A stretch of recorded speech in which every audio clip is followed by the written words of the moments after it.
오늘은 제 7장입니다. 이제 다음 주가 일본 마지막 날인데 7장 구속의 포괄적 성격을 보여주는 구약과 신약의 구절들, 성경 구절들을 보는 거죠. 그러니까 구속이라는 말이 무슨 말인지 이해가 되세요? 구속.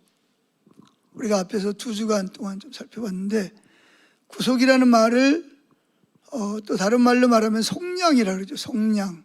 속량이나 구속이나 같은 말이에요. 속량이나 구속이라는 말은 이제 값을 치르고 노예나 죄 지은 사람을 사는 거죠. 그 대신 다른 사람이 값을 치르고 죄값을 받는 것을 의미하는 거예요. 그걸 다른 말로 말하면 유월절이라고 해요. 유월절 어린 양의 피로.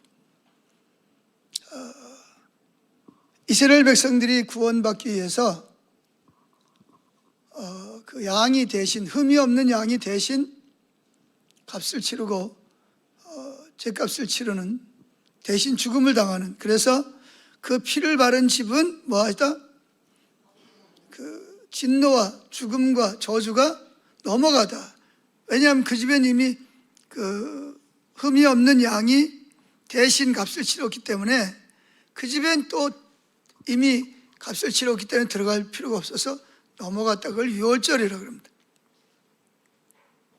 그래서 우리가 구원받는 것은 우리가 무슨 율법을 잘 지켜서도 아니고 전도를 많이 해서도 아니고 또 예배를 잘 참석해서도 아니고 헌금을 많이 해서도 아니고 착한 일을 많이 해서도 아니고 오직 하나님이 우리를 향한 사랑을 통해서 흠이 없고 인간이 아닌 아들 예수를 인간의 몸으로 보내주셔서 율법 아래 나게 하시고, 그래서 그분이 우리를 대신해서 유월절 어린 양이 되셔서 우리 죄값을 대신 치르시고, 우리가 그것을 하나님의 사랑을 믿음으로 받아들여서 그분을 신뢰하고 하나님께 나갈 때 우리 죄가 용서받고 구원을 얻는 거예요.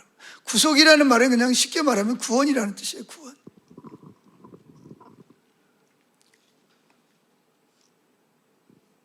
근데 이제 구원이라는 것은 어디로부터 구원이냐? 그런 거죠, 그죠? 성경에서 말하는, 그래서 구속이라는 말을 써요. 구원이라는 말보다는 구속이라는 말을 쓰고, 이제 우리가 쉽게 설명하기 위해서 구원이라는 말을 쓰죠. 그래서 이 구원이라는 말 속에는 어디로부터 구원이냐? 물에 빠진 사람 건져줘도 구원이고, 물에서부터 구원이잖아요. 불 속에서 화재에 죽어가는 사람을 건져줘도 그 화재에서 구원받은 거잖아요. 그래서 이제 성경에서는 속량 또는 구속이라는 말을 쓰죠.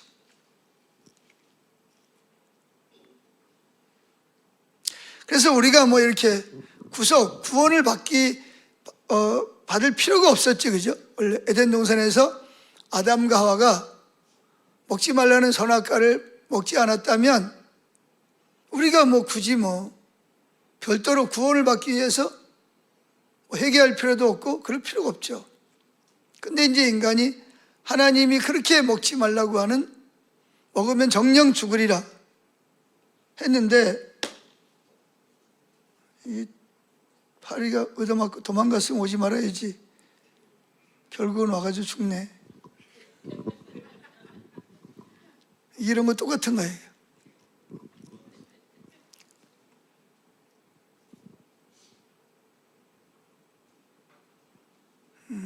그러니까 하나님의 말씀보다는 사탄의 말을 더 받아들이는, 자기가 보기에 좋은 걸 우리 선택의 여지가 없어요. 우리는 왕이신 그분의 주권에 들어가서 선택의 여지가 없이 그분만을 따라야 되는데, 마치 우리가 자유가 있는 것처럼 선악을 알게 하는 나무를 사탄의 말을 듣고 따먹음으로 인해서 결국은 그 아담 안에서 태어난 모든 사람이 다 죄인이 된 거잖아요, 그죠?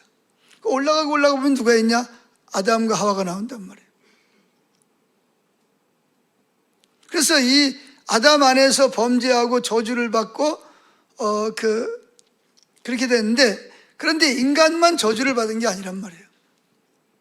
인간만 저주를 받은 것이 아니라 인간을 위해서 창조된 모든 피조 세계가, 만물이 다 뭐예요? 인간 때문에 저주를 받게 됐단 말이에요.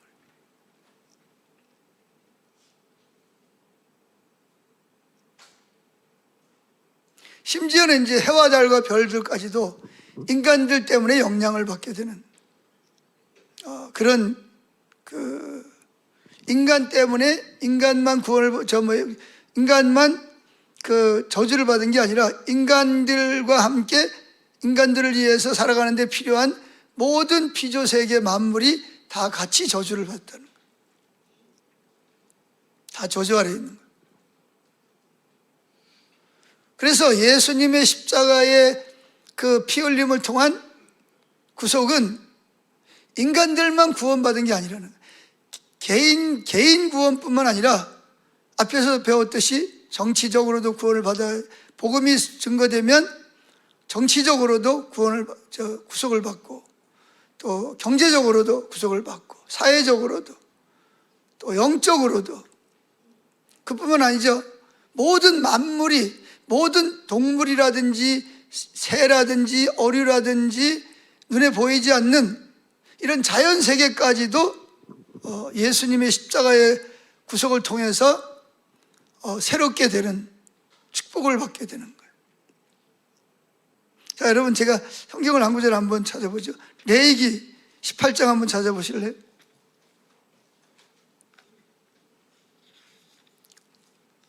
좀 이해를 돕기 위해서 레위기 18장 20절부터 한번 읽어보죠.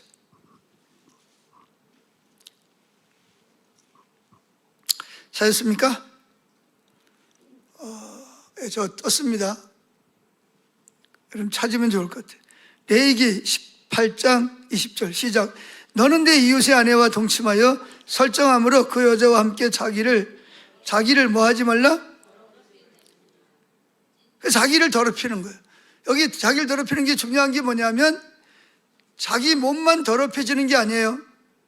나중에 이제 보세요. 21절.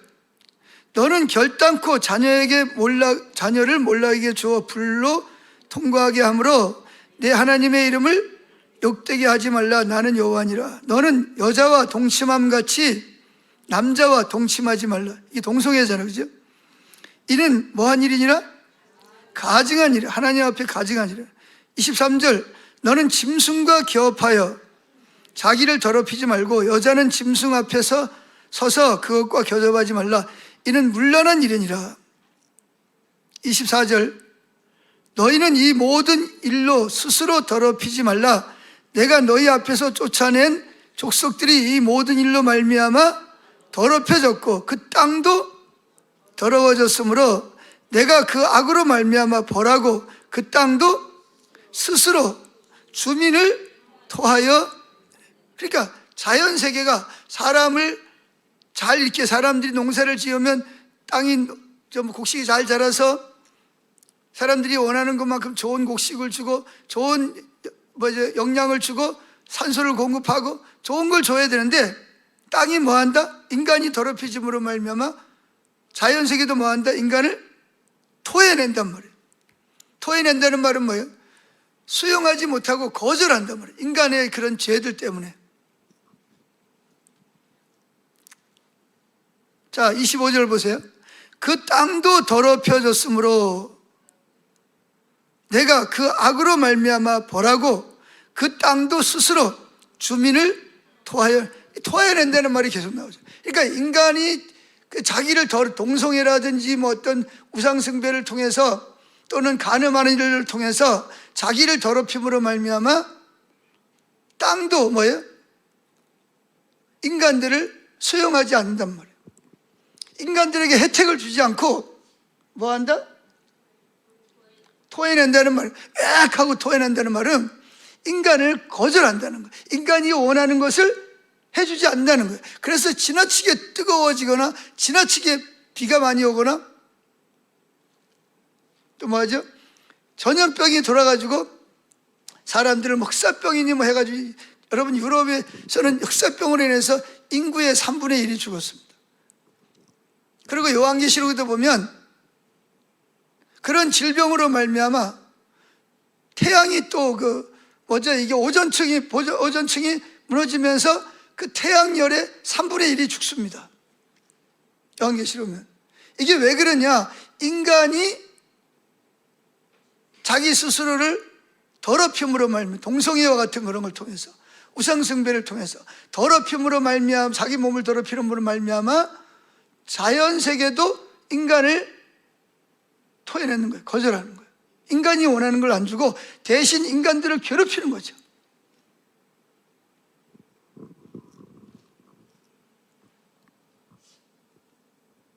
또 보죠. 26절. 그러므로 너희 곧 너희의 동족이나 혹은 너희 중에 거류하는 거류민이나 내 규례와 내 법도를 지키고 이런 가증한 일을 하나도 행하지 말라. 너희 전에 있던 그 땅, 여기 가나안 땅 일곱 족속이 모든 가증한 일을 행하였고 그 땅도 더러워졌느니라. 28절. 너희도 더럽히면 그 땅이 너희가 있기 전 주민을 토함같이 너희를 토할까 하노라. 29절. 이 가증한 모든 일을 행하는 자는 그 백성 중에서 끊어지리라. 그러므로 너희는 내 명령을 지키고 너희가 들어가기 전에 행하던 가증한 풍속을 하나도 따름으로 스스로 더럽히지 말라. 나는 너희의 하나님이라. 그러니까 하나님이 왜 이런 말씀을, 왜 이런 거 하지 말라는 거예요? 그러니까 사람들은 부담스러워하는 거예요. 왜 내 마음대로 살고 싶은데 이건 하지 말고 이건 하고 하냐? 그게 하나님을 잘못, 하나님은 우리를 미워서 그러는 거예요? 골탕 먹이려고 그러는 거예요? 사랑하기 때문에 그러는 거예요. 사랑하기 때문에 이런 거 하지 말라는 거예요. 이런 걸 하면 너희들 스스로가 땅이 너희를 토해낸다는 거예요. 거절한다는 거죠. 여러분, 이 토해낸다는 말이 뭔지 알죠? 먹지 말아야 될 걸 먹음으로 인해서 속에서 받지를 못하는 거예요. 그래서 토해내는 거예요. 하고 속에 있는 걸. 그러니까 인간을 받아들이지를 못하는 거예요. 그래서 결국은 인간 때문에 모든 자연세계나 어류나 조류나 뭐 이런 것들까지도 저주를 받아서 모든 만물이 저주를 받는 거예요. 그런데 예수님의 십자가의 그 공로를 통해서 인간들만 개인 구원만 이룬 것이 아니라 이 땅도, 땅에 살고 있는 동물세계, 동물이나 어류나 조류나 또 심지어는 공기나 모든 나무라든지 과일이라든지 이런 모든 것들이 인간들과 융화를 이루어서 살아가도록 해준다는 거예요. 그래서 예수님의 십자가의 그 구속은 저와 여러분의 개인적인 구원만을 위한 것이 아니라 모든 만물 세계까지도 우리가 예수를 믿고 우리가 주님께로 돌아가면 우리가 회복이 되듯이 모든 예수님의 십자가의 그 피 흘림은 우리 인간들만이 아니라 인간들 때문에 저주받은 모든 만물까지도 예수님이 새롭게 회복시킨다는 것을 여기서 지금 이 책이 주장하고 싶은 거예요. 이해하시겠어요? 그걸 염두에 두고 그런 주장을 계속 지금 이제 하는 겁니다. 자, 1번 구약의 예언을 먼저 살펴보죠. 구약의, 그러니까 포괄적 구속, 그건 뭐예요? 정치적, 경제적, 문화적, 또 사회적, 영적으로 뿐만 아니라 또 개인 구원뿐만 아니라 인간들 때문에 저주를 받은, 우리를 거절하고 토하는 그런 모든 해와 달과 별을 비롯해서 지구상에 있는 모든 것들을 주님은 구속하셨다. 그래서 선교적회, 예수 그리스도의 십자가의 공로를 통해서 복음이 들어가게 됨으로 인해서 사람만, 개인들만 구원을 받는 것이 아니라 그런 자연세계까지도 다 회복이 되는 것이, 그게 하나님의 구속에 포함되어 있다. 이걸 이제 지금 설명하려고 그래요. 그런 내용을, 성경에 나와 있는 내용을 한번 살펴보자는 거예요. 이해가 되셨나요? 이해가 되셨어요? 안 되셨어요? 되셨어요? 예. 자, 시편 86편. 예? 시편 96편에 보면 시편을 기록한 기자들은 하나님이 만물을 바로잡는다는 말은 원래 인간 때문에 그 저주를 받기 전에 모습으로 회복될 날을 고대했다고 말합니다. 그래서 하나님이 최종적으로 이제 마지막에 심판하러 오실 텐데, 그날에는 악한 자를 심판할 뿐만 아니라 그 억눌린 자를 옹호하고 온전한 관계를 회복하고 평화와 정의를 가져올 것이라고 믿었다. 그게 뭐죠? 정치적 구속, 또 가난한 사람들, 정치적으로 뭐예요? 억압당하는 자들, 또 경제적으로 또 억압당하는 자들, 착취를 당하거나 힘 있는 자들한테 돈을 주고도 못 받는다든지, 어떤 법을 교묘하게 만들어 가지고 백성들을 괴롭히는 일을 한다든지, 그런 것들을 예수님이 오셔서 어떻게 한다? 그런 것들을 회복시킬 것이다, 그런 이야기입니다. 그것을 잘 보여주는 대표적인 시편이 어디냐? 96편인데, 자, 읽어보죠. 96편 10절 읽어봅니다. 모든 나라 가운데 이르기를 여호와께서 다스리시니 세계가 굳게 서고 흔들리지 않으리라. 읽어보세요, 목사님. 그가 만민을 공평하게 심판하시리라 할지로다. 하늘은 기뻐하고 땅은 즐거워하며 바다와 거기에 충만한 것이 외치고 밭과 그 가운데 있는 모든 것은 즐거워할지로다. 그때 숲의 모든 나무들이 여호와 앞에서 즐거이 노래하리니 그가 임하시되 땅을 심판하러 임하실 것임이라. 그가 의로 세계를 심판하시며 그의 진실하심으로 백성을 심판하시리로다. 그러니까 마지막 때 예수님이 재림하실 건데, 재림하러 오시면 심판이 이루어진다는 거예요. 악한 자들을, 부정직한 자들, 불법을 행한 자들, 공의롭지 못한 자들, 평화를 지금 김정은이나 또 시진핑이나 누구야, 저 푸틴이나 이런, 또는 이란의 누구야, 호메인이 대신 나온 사람이 누구야? 하여튼 그런 사람들을 그리고 그렇게 악하게 행한 사람들을 심판하신다는 거예요. 그런데 문제는 뭐냐? 그런 하나님을 믿지 않고 하나님을 대적하고 조롱하고 하던 자들을 심판하는데, 그럴 때 뭐예요? 그 심판을 통해서 모든 만물이 뭐한다? 즐거워하고 춤을 추고 기뻐하게 될 것이라는 거예요. 13절, 그러니까 예수님이 임하시되, 땅에 심판하러 임하시되 땅을 심판하러 임하실 것이라. 그가 의로 세계를 심판하시며 그의 진실하심으로 백성을 심판하시리로다. 그러니까 예수님이 심판하러 올 때 그런 악인들을 심판하심으로 말미암아 그것들을 누가 즐거워할 것이다? 땅에 충만한 모든 나무라든지 물이라든지 바닷물이라든지 공기라든지 또 새와들과 그런 것들이 즐거워해치고, 또 심지어 밭과 그 가운데 있는 모든 곡식과 같은 것들도 즐거워하리로다. 그때 숲, 나무들이 여호와 앞에 즐거이 노래하리니, 그러면서 그가 임하시되 땅을 심판하러 임하실 것이라. 땅을 심판하는 데는 땅이 무슨 죄가 있어요? 인간 때문에 저주받은 거죠. 아까 레위기 18장에서 보듯이.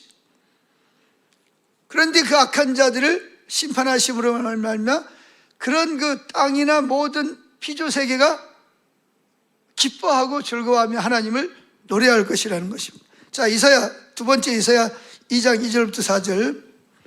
구약의 선지자들도 동일한 열망을 품고 예언했는데, 특별히 이사야 선지자가 그랬습니다. 그래서 여기서 보면 이 구속, 예수님의 십자가를 통해서 다가오는 하나님 나라에 대한 광범위한 구속이 이루어질 것을 예언하고 있다는 것이죠. 자, 그 중에 한 구절이 이사야 2장 2절부터 4절 읽어보시죠. 만일에 여호와의 전예 산이 모든 산꼭대기에 굳게 설 것이요 모든 작은 산 위에 뛰어나리니 만방이 그리로 모여들 것이라. 많은 백성이 가며 이르기를 오라, 우리가 여호와의 산에 오르며 야곱의 하나님의 전에 이르자. 그가 그 도로 우리에게 가르치실 것이라. 우리가 그 길로 행하리라 하리니 이는 율법이 시온에서부터 나올 것이요 여호와의 말씀이 예루살렘에서부터 나올 것임이니라.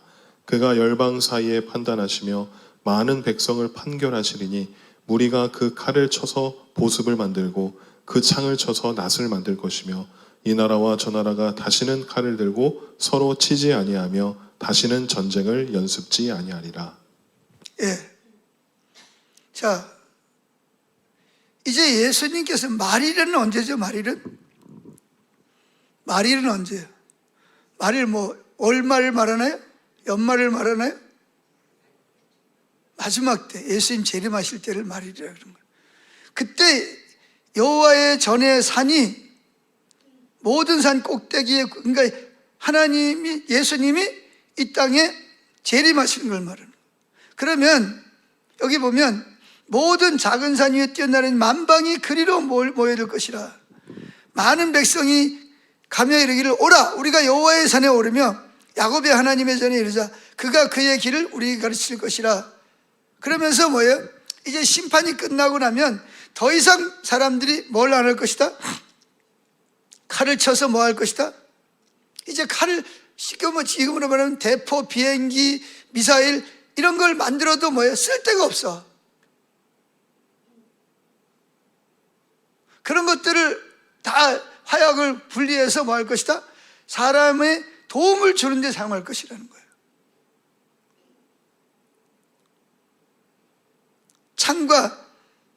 창을 쳐서 낫을 만들 것이. 이 나라 저 나라가 다시는 칼을 들고 서로 치지 아니하리니. 이때는 최고의 무기가 뭐죠? 칼, 활, 뭐 이런 거밖에 없으니까. 지금으로 말하면 미사일, 비행기, 뭐 B2, 폭격기, 뭐 예? 총, 뭐 수많은 그런 무기가 있는데 예수님이 재림하시면서 오시면 그런 모든 악한 것들을 다 정리하신다는 심판을. 그래서 더 이상 그런 것들로 인해서 사람을 해하려 하거나 또 서로 힘이 있다고 약한 자를 괴롭히는 그런 일이 없어질 것이라는 거예요. 그러니까 이사야는 예수님이 마지막에 재림한 평화의 소망의 비전을 예언합니다. 그래서 이스라엘뿐만 아니라 모든 온 세계가 새롭게 회복될 것이다. 그래서 아브라함에게 주신 그 온 세상의 회복과 치유가 이루어질 것이다. 세 번째, 구약에서의 포괄적 구속에 이사야 11장 1절부터 9절 하나님께서 말세에 심판과 회복을 이루는데 예수님이 오시면 두 가지가 이루어져요. 하나는 심판이 이루어집니다. 악한 자, 하나님 뜻을 대적하고 자기 중심적으로 살았던 자들을 다 심판할 겁니다. 반대로 하나님의 주권에 들어가서 그분의 머리로서, 그분의 지체로서 그 살아가는 사람들, 그런 사람들에게 뭐다? 하나님께서는 그동안 그 억압에서, 가난에서, 정치적인 억압에서, 또 뭐 사회적인 편견과 억압에서, 피부 색깔 때문에, 또는 지금처럼 국회의원이 많으면 주들 마음대로 무조건 다 하고, 국민들이 어떻게 생각해? 국회의원이 또 내가 권력을 잡으면 내가 원하는 대로 막 그냥 모든 일을 다 해버리는, 그것이 여당이 됐든 야당이 됐든 그런 것들에 대해서도 하나님께서 철저하게 뭐 할 것이다? 공의로 심판할 것이라는 거예요. 지금 당장은 좋아가지고 자기들이 그렇다고 그럴지 모르지만 그때가 되면 그런 죄들이 다 들춰질 것이라는 거예요. 은밀하게 한 죄까지도.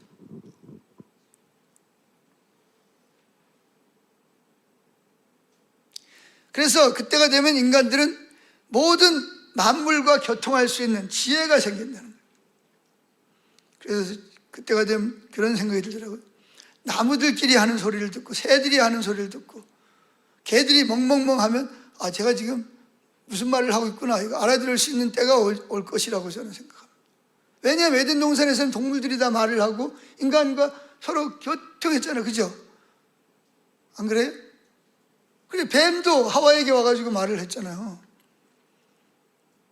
근데 결국은 인간이 죄로 말해 에덴 쫓겨나면서 그 모든 것이 다 그냥 인간을 거절하고 인간들과 이게 잘 이루어지지 않는 그래서 모기가 생기고 가시나무가 생기고 뱀이 생겨가지고 사람을 물고 온갖 질병을 일으키고 뭐 그렇게 되는 거 아닙니까? 그래서 이 땅에 창조 세계와 평화가 정의와 완벽한 조화를 이루는 그런 세대가 될 것이다. 자, 이사야 11장 2절부터 읽어보시죠. 그에 의해 여호와의 영 곧 지혜와 총명의 영이요 오략과 재능의 영이요 지식과 여호와를 경외하는 영이 강림하시리니 그가 여호와를 경외함으로 즐거움을 삼을 것이며 그의 눈에 보이는 대로 심판하지 아니하며 그의 귀에 들리는 대로 판단하지 아니하며 공의로 가난한 자를 심판하며 정직으로 세상의 겸손한 자를 판단할 것이며 그의 입에 막대기로 세상을 치며 그의 입술의 기운으로 악인을 죽일 것이며 공의로 그의 허리띠를 삼으며 성실로 그의 몸의 띠를 삼으리라. 그때의 이리가 어린 양과 함께 살며 표범이 어린 염소와 함께 누우며 송아지와 어린 사자와 살찐 짐승이 함께 있어 어린아이에게 끌리며 암소와 곰이 함께 먹으며 그것들의 새끼가 함께 엎드리며 사자가 소처럼 풀을 먹을 것이며 젖먹는 아이가 독사의 구멍에서 장난하며 젖된 어린아이가 독사의 굴에 손을 넣을 것이라. 내 거룩한 산 모든 곳에서 해됨도 없고 상함도 없을 것이니 이는 물이 바다를 덮음같이 여호와를 아는 지식이 세상에 충만할 것임이니라. 자, 이게 이제 언제입니까? 말세 심판과 회복을 이룰 것인데 예수님이 재림하셔서 그 일을 이룰 것이라는 거죠. 그래서 예수님이 이 땅에 재림하셔서 그런 평화를 이루는데 어떻게 평화를 이뤘냐? 그래서 악인들을 심판하고 공의로 허리띠를 삼고 성실로 그 몸의 띠를 삼으리라 그러면서 6절 그 결과 어떤 일이 벌어지냐? 그때 이리가 어린 양과 함께 살며 이리, 여기 이리는 두 가지로 해석이 돼요. 진짜 양을 잡아먹는 이리를 말할 수도 있고 세상에 힘 있다고 이리처럼 다른 사람을 보이스피싱처럼 좀 그한 사람들을 돈을 빼앗아 가고 가면을 쓰고 숨어서 멀쩡한 순진한 사람들을 괴롭히는 그런 이리와 같은 사람들이 없어지고 똑같이 다른 사람 걸 탐내고 왜 내가 탐낼 필요가 없어. 내가 뭐 부족한 게 있어요. 다른 걸 탐낼 거 아니에요. 근데 이 욕심이 채워지지 않으니까 몰래 다른 사람을 속여가지고 보이스피싱 해가지고 돈을 빼앗는 거 아니에요. 그죠? 근데 이제 그런 일이 없어지는 거예요. 뭐 내가 배부른데 뭘 다른 사람 걸 빼앗아 먹어. 그리고 진짜 이리와 어린 양이 뭐예요? 공존하는 그런 세대를 말하는 것이고요. 또 표범이 어린 염소와 함께 누우며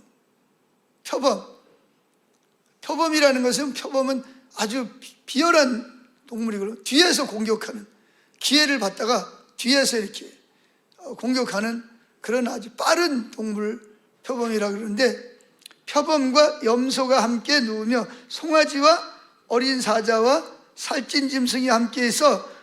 그런데 또 이것도 역시 두 가지로 해석이 되는데 실제로 그런 약육강식 힘 있는 자가 돈이 있는 자가 돈 없는 자 권력 있는 자가 권력 없는 자 빽 있는 자가 빽 없는 자 힘이 있는 자가 힘 없는 자 괴롭히는 것이 아니라 그들과 동일한 인격으로 동일한 관계를 가지고 살아갈 뿐만 아니라 실제로 사자나 곰이나 표범이나 이리 같은 것들이 어린아이 아주 약한 어린아이에게서도 지배를 받는다는 거예요.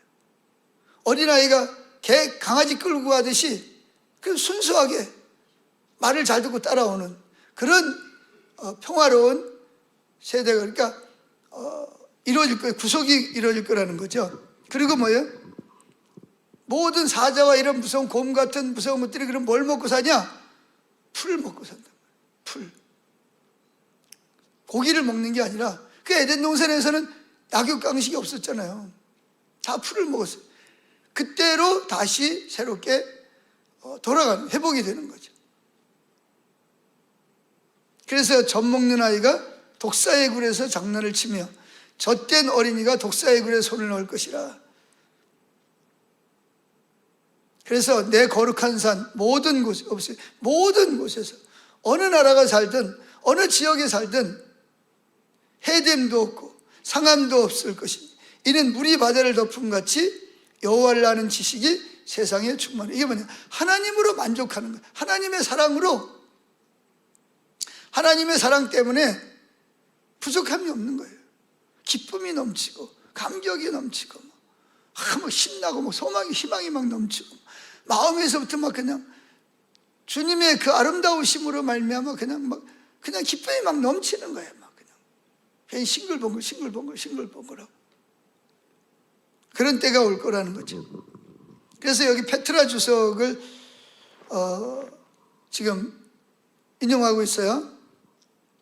자, 우리 같이 읽어보죠.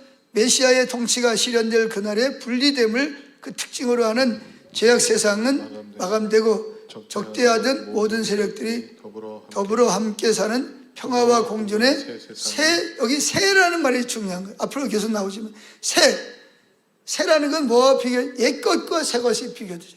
옛날에 가지고 있던 인간의 죄로 말미암아 땅도 저주를 받고 토해던 그런 것들까지도 이제 악한 자들이 다 심판을 받고 이제 하나님을 아는 지식이 바다처럼 땅을 덮기 때문에 더 이상 분리되거나 이렇게 서로 싸우거나 미워하거나 비교하거나 그런 일이 없게 된다는 거죠. 그리고 하나님을 아는 지식이 넘치기 때문에 우상들을 숭배하지도 않을 것이고 오직 하나님만 예배하고 기뻐하게 된다는 거죠. 그러나 그 궁극적 완성은 계속 있습니다. 역사의 전변 즉 새하늘과 새 땅이 도래하기까지 미뤄지지 않으면 안 되는 것이다. 이 점에서 선지자의 환상은 예수 그리스도의 죽음과 부활로 주어지는 새로움을 넘어 먼 미래의 종말에까지 확대되고 그가 노래한 메시아 왕국의 평화는 보라 내가 만물을 새롭게 한다는 요한의 묵시록에서 진정한 이상을 발견하게 될 것이다. 한편 먼 미래에 완성될 이 새로움은 최초의 낙원 상태의 회복과 연관시켜 생각해 볼 수 있다. 하나님이 창조하신 복된 세계는 미움도 갈등도 다툼도 없는 조화의 세계였으며 푸르른 초장과 맑은 시냇물이 흐르는 동산에서 이리와 표범, 곰, 사자 등의 맹수들이 어린 양과 염소, 송아지 등과 올려놓을 수 있을 것이다. 그 세계는 또한 동물들이 인간에게 자발적으로 복종하는 질서의 세계이기도 하고 그래서 어린아이에게 곰과 사자가 끌려다니는 거예요. 강아지처럼 복종하는 거죠.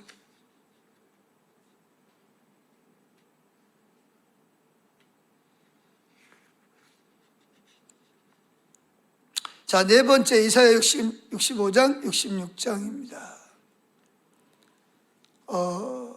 그러니까 새로운 창조의 역사가 일어난다는 거죠. 여기도 보면 이제 그 이사야가 본 환상을 기록하고 있는 내용인데요. 이사야 65장에서 66장을 찾아볼 수 있는데 이사야 65장 17절부터 25절 읽어보죠. 보라 내가 새 하늘과 새 땅을 창조하나니 이전 것은 기억되거나 마음에 생각나지 아니할 것이라. 너희는 내가 창조하는 것으로 말미암아 영원히 기뻐하며 즐거워할지니라. 보라 내가 예루살렘을 즐거운 성으로 창조하며 그 백성을 기쁨으로 삼고 내가 예루살렘을 즐거워하며 나의 백성을 기뻐하리니 우는 소리와 부르짖는 소리가 그 가운데에서 다시는 들리지 아니할 것이며 거기는 날수가 많지 못하여 죽는 어린이와 수완이 차지 못한 노인이 다시는 없을 것이라. 곧 100세에 죽는 자를 젊은이라 하겠고 100세가 못되어 죽는 자는 저주받은 자이리라. 그들이 가옥을 건축하고 그 안에 살겠고 포도나무를 심고 열매를 먹을 것이며 그들이 건축한 데에 타인이 살지 아니할 것이며 그들이 심은 것을 타인이 먹지 아니하리니 이는 내 백성의 수완이 나무의 수완과 같겠고 내가 택한 자가 그 손으로 일한 것을 길이 누릴 것이며 그들의 수고가 헛되지 않겠고 그들이 생산한 것이 재난을 당하지 아니하리니 그들은 여호와의 복된 자의 자손이요 그들의 후손도 그들과 같을 것임이니라. 그들이 부르기 전에 내가 응답하겠고 그들이 말을 마치기 전에 내가 들을 것이며 이리와 어린 양이 함께 먹을 것이며 사자가 소처럼 짚을 먹을 것이며 뱀은 흙을 양식으로 삼을 것이니 나의 성산에서는 해함도 없겠고 상함도 없으리라 여호와께서 말씀하시니라. 아멘. 이제 이런 최종적으로 하나님의 백성을 구속하실 때, 구원하실 때 창조 세계 내에 놀라운 변화가 일어날 것을 예상하죠. 그래서 이 이사야 선지자는 앞으로 일어날 일을 환상을 통해서 본 거예요. 그리고 그것을 이제 이사야 선지자가 이걸 이제 이사야서에다가 기록해 놓은 거죠. 그러니까 이 감격스러운 비전, 하나님의 새 창조 세계를 슬픔과 눈물이 없고 풍성한 삶을 누리며 일에 대한 만족이 보장되는 것, 좌절된 노동의 저주가 없고 안전하고 즐거운 환경으로 기술하는 거죠. 그래서 신약 성경에 의하면 새하늘과 새 땅에는 죽음도 병도 더 이상 존재하지 않는 곳으로 이제 분명히 말하고 있다는 거예요. 그래서 예수님이 이 땅에 오심으로 말미암아 복음이 증거되는 그 선교, 예수님을 통해 예수님을 왕으로 삼는 그러한 나라나 개인에게는 이런 회복이 이 땅에서도 이루어질 것이지만 최종적인 회복은 예수님의 재림으로 말미암아 하나님 나라가 완성될 것을 보여주고 있습니다. 그래서 새하늘과 새 땅에 대한 이사야의 환상은 거룩한 도성의 기쁨을 강조하면서 그 도성이 뭐가 없다? 눈물이나 고통이 없는 것, 그리고 언약적 축복과 갱신의 장소, 이걸 반복하는 거예요. 무엇보다 창조 질서 내의 새로운 조화의 장소이며 이리와 어린 양이 함께 눕고 사자가 풀을 먹고 뜯어먹는 그런 일이 일어날 것이라는 거죠. 그러면 뭐예요?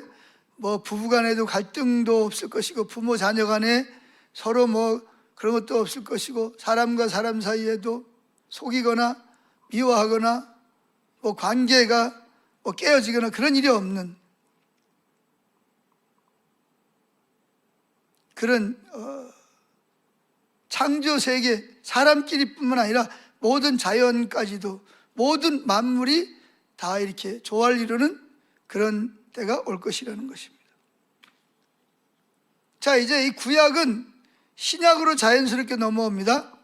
자, 크게 두 번째, 지금까지는 구약에 나와 있는 그 구속의 포괄적인 성격을 살펴봤다면 이제는 신약 성경에서 말하는 포괄적 구속의 회복의 성격을 보여주는 신약 성경의 구절들을 좀 찾아보겠습니다. 첫째가 사도행전 3장 19절부터 21절.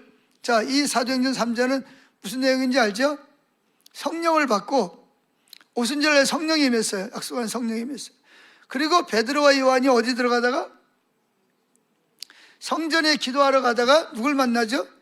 성전 미문에서 나면서부터 안진뱅이 된 40년 동안 태어나서 한 번도 걸어보지 못한 사람을 만난단 말이에요. 그래가지고 베드로와 요한이 그 사람을 어떻게 해요? 예수의 이름으로 원래 상태로 회복시키잖아요. 이 원래 상태로 회복시키는 건 뭘 상징하는 거죠? 이미 하나님 나라가 여기 임했다는 거예요. 아직 완성되지 않았지만 미래에 임할 하나님 나라를 맛보기로 보여주는 거예요. 여러분 마트에 가면 요즘에 많이 하죠? 시식 코너 있죠, 그죠? 그게 뭐예요? 이렇게 맛있으니까 보고 뭐해라? 사서 먹으라는 거잖아요. 마찬가지예요. 미래에 일어날 하나님 나라를 지금 현재 맛보기로 뭐예요? 보여주는 거예요. 그래서 우리로 말미암아 그것을 소망하고 믿음으로 바라보도록 하기 위해서. 그래서 40년 동안을 한 번도 걸어본 적이 없는 안진뱅이가 일어나서 뛰고 걷고 막 춤을 추면서 성전에 들어가서 막 그러잖아요. 그래가지고 많은 사람들이 당신 어떻게 일어났어? 그러니까 저 베드로와 요한이라는 사람이 날 예수의 이름을 일으켰다. 그러니까 막 구름대처럼 막 사람들이 몰려올 거 아니겠습니까? 그때 베드로가 설교한 내용입니다. 무슨 내용이냐? 자, 19절부터 읽어보시죠. 그러므로 너희가 회개하고 돌이켜 너희 죄 없이 함을 받으라. 이같이 하면 새롭게 되는 날이 주 앞으로부터 이를 것이요 또 주께서 너희를 위하여 예정하신 그리스도 곧 예수를 보내시리니 하나님이 영원 전부터 거룩한 선지자들의 입을 통하여 말씀하신 바 만물을 회복하실 때까지는 하늘이 마땅히 그를 받아두리라. 자, 여기 중요한 게 뭐냐? 만물을 회복할 때까지라는 말이에요. 그러니까 예수님이 오셔서 십자가에 죽으시고 부활하시면 저와 여러분들이 단순히 죄 용서받고 저주와 심판을 면하고 구원받아 하나님의 자녀가 되고 예수님의 사랑스러운 신부가 되는 걸로 끝나는 게 아니라 뭐라고요? 만물이 회복해야 된다니까요. 그러니까 여러분들이 행복하려면 부부간이 아무리 사랑스러워도 뭐예요? 밖에 나가면, 회사에 가면 나를 미워하고 나를 뜯어먹으려고 그러고 교통사고가 있고 또 뭐 사단이 우리를 그런 거 얼마나 힘들겠어요. 근데 이제 만물이 회복된다는 말은 그런 것들이 다 사라진다는 거예요. 지금까지 우리를 괴롭히던 질병이나 사고나 뭐 자살이나 뭐 심적 고통이나 우울증이나 뭐 이런 것들이 더 이상 우리에게 오지 못한다는 거예요. 자녀들이 부모를 뭐 대적한다든지 뭐 남편이 애들을 한다든지 아내가 무슨 바람을 피운다든지 부모와 자식 간에 싸운다든지 이런 일이 일어나지 않는다는 거예요. 그래서 만물이 저기 나가면 저 꽃들이 우리를 보고 뭐예요? 그러잖아요. 여러분 아세요? 저 어디죠? 그 충남 거기 가면 왕이 지나갈 때 소나무가 이렇게 내려 있다가 왕이 지나가니까 뭐예요? 가지를 들었다 그러잖아요. 그래서 그 왕이 그 소나무에게 정오품을 뭐예요? 하사했다는 거 아세요? 처음 듣는 얘기요? 역사 시간에 다 졸았어요? 그러니까 소나무가 이렇게 내려가지고 있다가 그 무슨 왕이죠? 지나가니까 어이쿠 위대한 왕이 왔는데 내가 이렇게 가지를 늘려서 길을 막으면 안 되지. 그래가지고 뭐예요? 스스로 이렇게 다 들어서 그 왕이 자기의 무리 없이 지나가게 했다. 그래서 그 임금이 너무 기특해가지고 소나무에게 정오품에 그 뭐죠? 벼슬을 내렸다는 그런 소나무가 있어요. 저는 가보지는 못했지만 하여튼 책에서 지식적으로만 하는 그런 일입니다. 맞나요? 네. 그러니까 여기 보면 만물이 회복될 때까지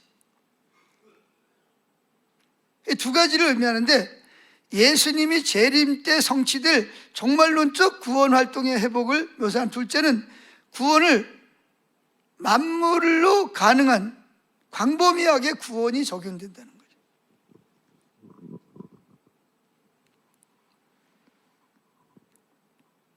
그러니까 베드로의 말에 의하면 구원은 본질적인 회복시키는 것으로서 죄가 망쳐놓은 것을 죄가 없는 상태로 다시 회복시키는 거예요. 근데 여러분 저는요 지난 주간에 제가 이렇게 하나님을 찾으면서 책을 읽고 하나님을 찾으면서 하나님 저에게 비춰준 것이 너무 감사한 것이 두 가지가 있더라고요. 첫째는 구약시대에는 아담과 하와를 하나님이 에덴 동산을 성전 삼으시고 내려오셔서 아담과 하와 함께 하셨다 그러는데 성경을 자세히 보면요 하나님은 해가 질 무렵에 서늘할 때 내려오셔서 아담과 하와 교제하셨어요. 그렇죠? 근데 신약 시대의 새 언약 시대에는 하나님이 어디 와 계세요? 해가 서늘할 때가 아니라 24시간 1년 365일 영원히 어디 와 계세요? 내 안에 와 계시고 할렐루야. 저는 그게 너무 막 감격이 막 되더라고요. 내가 오히려 그 에덴 동산에 있는 사람보다 더 축복된 삶을 사는구나. 행복하구나. 두 번째 감사한 일이 뭐냐면 빨리 죽는 게 감사하더라고요. 아니 구약에 있는 사람은 몇 살까지 살았어요? 900 몇 살까지 살았어요. 야, 제약된 세상이 많은데 에? 싸우고 지지고 볶고 서로 미워하고 다투고 애들도 말도 안 듣고 부부지간에도 갈등이 있고 교인들끼리도 서로 갈등이 있는데 이 세상에서 100년도 지금 긴데 900배속까지 어떻게 사냐 이거를. 그러니까 뭐 하는 게 100살 뭐 길어야 120살인데 그 안에 뭐 하는 게 죽어서 빨리 예수님 하나님을 직접 배울 수 있다는 게 얼마나 큰 축복이냐. 여러분들 별로 아멘할 생각이 없는 분들은 한 900살까지 살으세요. 저는 빨리 끝냈으면 좋겠어. 너무 오래 살면 그거 사도 바울도 그러잖아요. 나는 뭐 하고 싶다? 할 수만 있으면 빨리 뭐 하고 싶다? 이 세상 떠나서 예수님 계시는 곳에 가서 예수님의 얼굴을 보며 살고 싶다는 거예요. 그게 자기 소원이라는 거죠. 그러나 자기가 이 땅에서 하나님이 자기에게 맡겨진 일이 있기 때문에 그 사명을 감당하기 위해서 자기는 이 세상에 존재한다는 거예요. 그러니까 이 세상에서는요, 예수님 재림하기 전까지는 아무리 하나님의 나라를 맛보긴 해도 완전한 하나님 나라는 안 이루어지잖아요. 그죠? 완전한 하나님 나라는 예수님 재림해야 이루어진단 말이에요. 그러니까 그 전에는 빨리 뭐 그렇다고 또 죽을 때쯤 되면 죽어야지. 그래서 빨리 하나님 앞에 가서 하나님 얼굴을 봐야지. 그게 저는 너무 두 가지가 너무 새로운 감사를 발견했어요. 저만의 감사인지는 모르겠지만 하여튼. 자, 에베소 1장 9절부터 10절 읽어보시죠. 그 뜻의 비밀을 우리에게 알리신 것이요 그의 기뻐하심을 따라 그리스도 안에서 때가 찬 경륜을 위하여 예정하신 것이니 하늘에 있는 것이나 땅에 있는 것이 다 그리스도 안에서 통일되게 하려 하심이라. 아멘. 자, 여러분, 이 세상에 하늘에 있는 것이나 땅에 있는 것이나 보이는 모든 권세가 다 누구를 위해서, 누구에 의해서 존재됐죠? 골로새에 보면 예수님에 의해서 창조됐고 누구를 위해서 존재해요? 예수님을 위해서 존재한다고 말하고 있습니다. 근데 그것들이 누구 때문에? 인간들 때문에 원래의 의미가 뭐예요? 퇴색되고 변질이 된 거예요. 근데 이제 예수님이 십자가에 죽으심으로 말미암아 그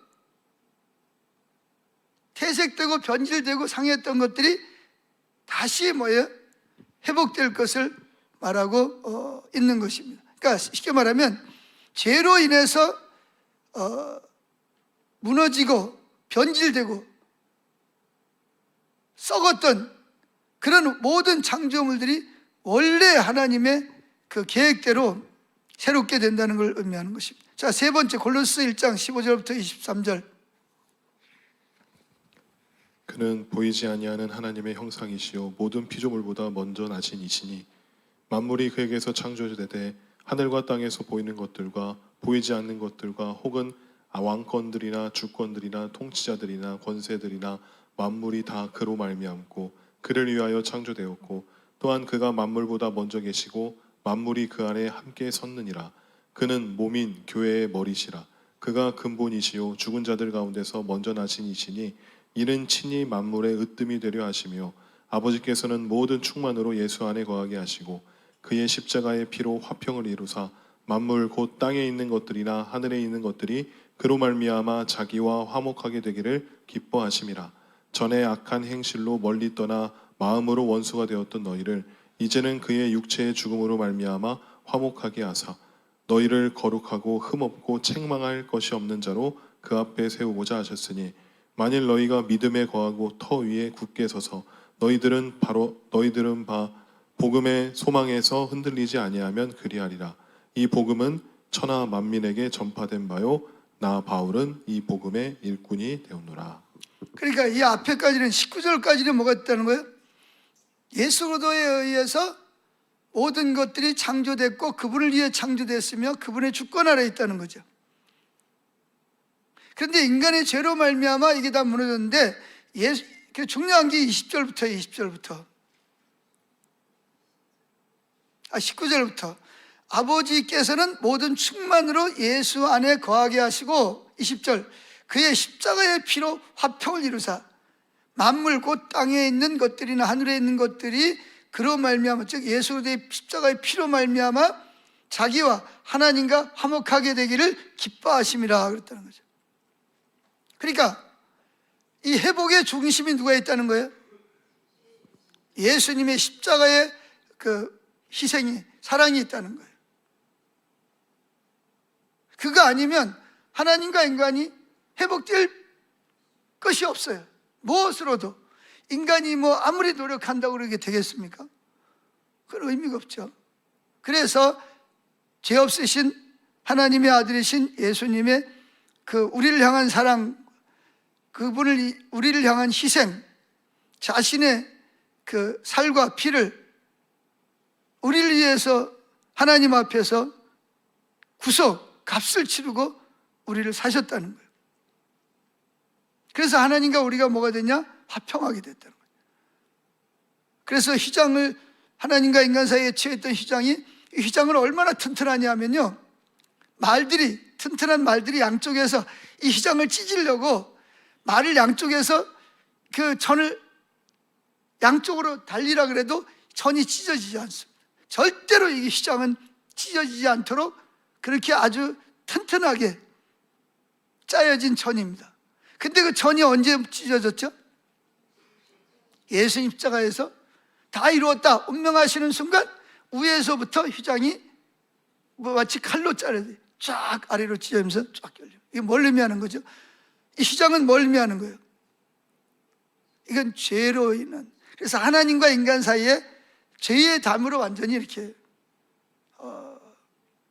갈라져 있는 거예요. 그래서 이 휘장은 뭐냐? 근데 예수님이 자신의 몸을 찢으시고 피를 흘림으로 말미암아 더 이상 하나님과 우리 사이에 가로막혔던 죄의 담이 더 이상 하나님과 우리 사이를 갈라놓을 수, 그래서 이게 쫙 찢어지면서 인간이 예수님의 십자가의 그 피를 의지해서 누구라도 어떤 죄를 저질렀더라도 그 예수님 십자가의 피를 의지하고 사랑을 의지하고 희생을 의지해서 그 공로를 의지해서 하나님 보좌 앞에 나갈 수 있는 길이 열린 거란 말이죠. 그걸 통해서 인간이 하나님께 나가는 길이 열 뿐만 아니라 모든 인간 때문에 죄로 말미암아 저주를 받던 모든 만물까지도 하나님이 더 이상 그것들을 저주를 내릴 필요가 없어서 하나님과 관계를 회복시켰다, 그런 이야기입니다. 계속 그런 이야기예요.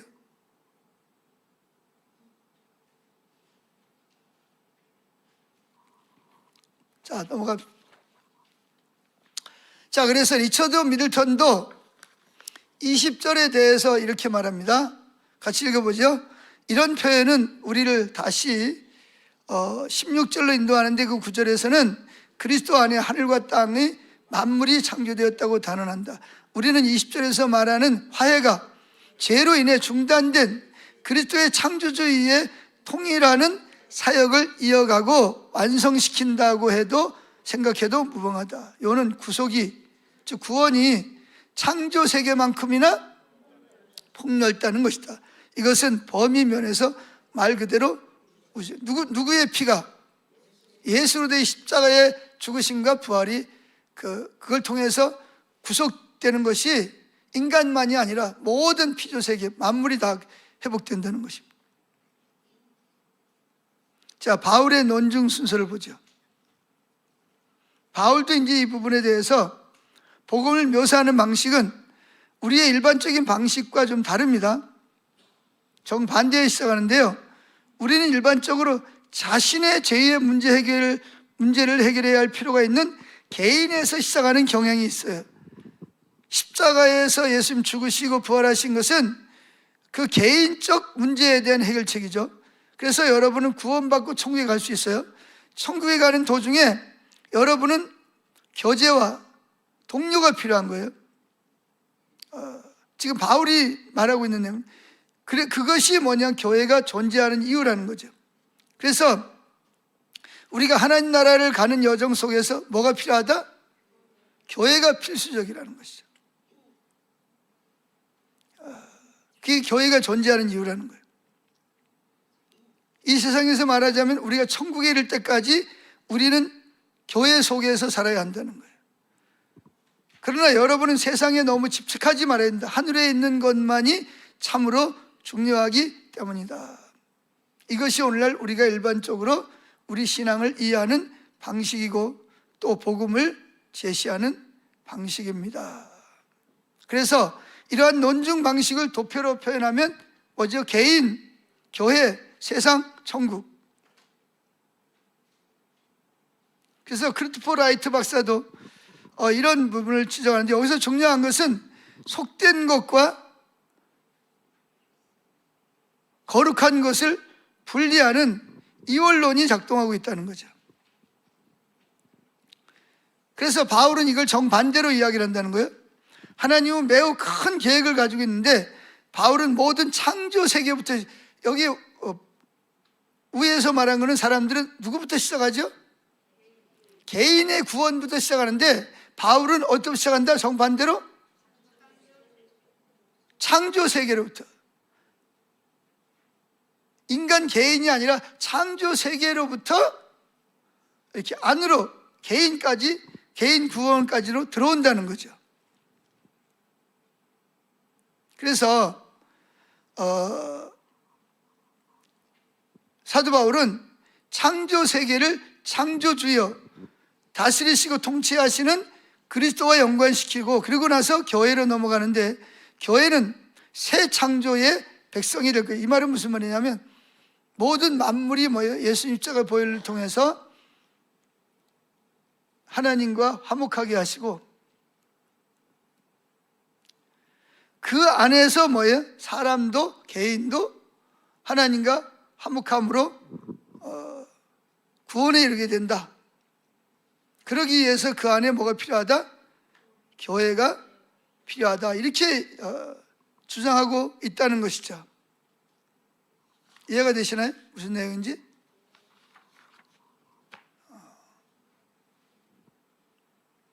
그러니까 바울은 개개인이 성도들에게 대해서 구원을 받는 것은 맨 마지막에 적용을 시키는 거라는 거예요. 그래서 전에 악한 행실로 하나님의 원수가 되었던 너희가 이 단어 가장 먼저 나옴으로써 강조되어 있습니다. 이렇게 말해요. 이제 예수님이 십자가의 죽음으로 인해서 화목해 되어 하나님 앞에 세우심을 받았다. 그리고 사도 바울은 이것이 천하 만물에게 전파된 복음이라고, 그러니까 사람에게만 예수님 십자가가 좋은 소식이 아니라 인간에게 말할 수도 없고 들을 수도 없지만 모든 나무나 땅이나 새나 모든 동물 세계에도 모든 자연들이 예수님의 십자가를 통해서 그들에게, 예수님의 십자가가 그들에게 기쁜 소식이 되었다는 거예요. 사람보다 먼저. 그래서 여기 보면 우리말 성경에 보면 천하 만민에게 전파된, 영어 성경에서처럼 천하 만물에게 전파된, 이게 이제 더 옳다라는 말인데, 다른 말로 말하면 모든 창조 세계라고 그러는데, 근데 제가 보기에는 모든 창조 세계에 누구도 들어가요? 개인도 들어가고 국가도 들어가고 자연 세계도 다 들어간다는 이야기죠. 그러니까 여기서 주장하고 싶은 것은 예수님의 십자가를 편협적으로 단순히 내 개인의 구원만을 위해서 예수님 돌아가신 것처럼 곡해하지 말라, 그런 얘기입니다. 이해가 되시나요? 심지어 여기 나와 있지 않지만 나를 사랑하시는 주님, 나를 위해 죽으신 주님은 누구를 위해서 죽었다? 나와 함께 살고 있는 이웃집을 위해서도 죽었단 말이에요. 나만 위해서 죽은 게 아니라는 거죠. 심지어 아까 말한 대로 그런 악한 자들, 지금도 백성들을 괴롭히고 하나님을 대적하는 자들 위해서도 예수님의 십자가에서 화목제물로 돌아가셨다는 거예요. 그리고 더 나아가서는 뭐예요? 저 밖에 있는 꽃들도, 열매들도, 모든 세계도 다 여기에 예수님의 십자가의 구속에 포함이 된다는 이야기입니다. 지금 그 이야기를 하는 겁니다. 그래서 이분은 뭐라고 말하냐면, 크리스토퍼 라이트 박사들 같은 경우는 우리가 생각하기에는 인간이 구원을 받음으로 만물이 회복이 된다, 이렇게 해석을 하는데, 이분은 그게 아니라 인간부터 시작하는 게 아니라 모든 피조세계 만물부터 시작을 해서 개인에게까지 구원이 이룬다, 이렇게 보는 거예요. 그래서 여기 보면 이렇게 나와 있습니다. 순서를 보세요. 창조세계, 예수님, 교회, 선교, 총체적인 선교라는 거죠. 그러니까 사도 바울이 말하는 복음, 기쁜 예수님이 십자가에 죽으시고 부활하신 인격체이신 그분이 이 땅에 오심으로 십자가에 못 박혀 죽으시고 부활하심으로 말미암아 뭐예요? 그 바울이 전하는 그 구속의 그 범위가 사람만이 아니라는 거예요. 모든 해와 달과 별들까지도, 바닷물까지도, 흐르는 냇물까지도, 물속에 살고 있는 모든 어리오까지도, 또 뭐예요? 모든 동물 세계와 모든 곡식, 땅, 어류, 조류, 모든 것들이 이 구속에 포함이 된다는 것을 강조하고 있다는 것이죠. 이해하시나요? 그래서 맨 아래로 내려와서 보면 레슬리 누비기는 구원을 개인적인 것으로 축소하고 그것을 성경, 구원, 성결을 이해하는 출발점으로 삼을 때 그것은 기독교 신앙의 본질 자체가 오해될 수 있는 중차대한 문제라고 지적을 한다는 거죠. 또 리처드 미들턴도 이 부분을 잘 지적하는데, 그리스도의 피가 나를 위해 흘려졌다는 점을 강조하는, 그래서 거기에 우리 이름을 넣으려고 한다. 대부분의 기독교 설교와 대조적으로 골로새 1장은 그리스도의 속죄의 효력을 개인이나 심지어 인류에게로 좁은 근시안적으로 제한하지 않는다. 이 본문은 속죄가, 그러니까 예수 십자가가 각 사람에게 충분한 점을 부정하지 않으면서도 그리스도가 흘리신 피로 이루어진 화해를 가능하게 한 포괄적 만물 곧 땅에 있는 모든 것이나 하늘에 있는 것들에까지라는 말이 들어가는데 적용된다, 그런 이야기입니다. 자, 네 번째, 로마서 8장 19절부터 23절. 그러니까 신약 성경에서 말하는 구속 포괄적이라는 걸 지금 설명하고 있습니다. 대표적인 구절 중에 하나가 로마서 8장 19절부터 23절입니다. 여기는 구속이라는 말을 속량으로 번역하고 있어요. 읽어보죠. 피조물이 고대하는 바는 하나님의 아들들이 나타나는 것이니 피조물이 허무한데 굴복하는 것은 자기 뜻이 아니요 오직 굴복하게 하시는 이로 말미암음이니라. 그 바라는 것은 피조물도 썩어짐의 종노릇한 데서 해방되어 하나님의 자녀들의 영광의 자유에 이르는 것이니라. 피조물이 다 이제까지 함께 탄식하며 함께 고통을 겪고 있는 것을 우리가 아느니라. 그뿐 아니라 또한 우리 곧 성령의 처음 익은 열매를 받은 우리까지도 속으로 탄식하여 양자될 것 곧 우리 몸의 속량을 기다리느니라. 속량이 뭐라고요? 다른 말로 말하면 우리를 지금 배운 대로 말하면 구원을 말하는 거예요. 그 예수님의 십자가가 이렇게 인간만 구원하는 것이 아니라 모든 그 죄로 인해서 저주받은 모든 모든 만물들도 새롭게 회복을 시키는 구원의 역사가, 그 구원의 역사가 이게 폭넓게 적용된다, 그런 이야기입니다. 그래서 여기서 이걸 이제 포괄적으로 전체적으로 살펴보면 두 가지로 설명할 수 있는데, 첫째, 인간의 그 죄로부터 해방, 저주로부터 해방은 바울이 말하는 소위 속사람, 영혼에만 영향을 끼치는 데만 한정할 수 없다는 거죠. 대신 속량, 즉 구속은 23절에서 로마서 8장 23절에서 말하는 것처럼 우리의 몸 전체에 적용된다는 거예요. 이는 죽은 자들 가운데서 부활에 대한 언급으로 부활을 우리 몸의 구속이라고 표현하는 것은 드물지만 전적으로 적절합니다. 그러니까 이 말이 무슨 말이냐면 예수님의 십자가를 통한 구원은 여러분의 영혼만 구원받는 것이 아니라 여러분의 몸에까지도, 아까 말한 대로 정치적, 경제적, 사회적, 영적 모든 것을 다 뭐한다? 그런 죄로 인한 그 억압에서 자유케 되는 것을 설명하고 있다는 거예요. 둘째, 이 구절에서 바울은 창조 세계의 구속을, 그러니까 사람뿐만 아니라 모든 하나님 피조 세계의 구속을 우리 몸의 구속 및 부활과 연결시킨다. 그래서 이 본문은 피조물 자체가 하나님의 구원에 참여할 것임을 강조한다는 면에서 또한 총체적이다. 그래서 22절에 보면 모든 피조물과 우리까지도 구속을 갈망한다. 구속 범위에 들어간다. 그러니까 구속의 범위가 그렇게 넓어진다는 거예요.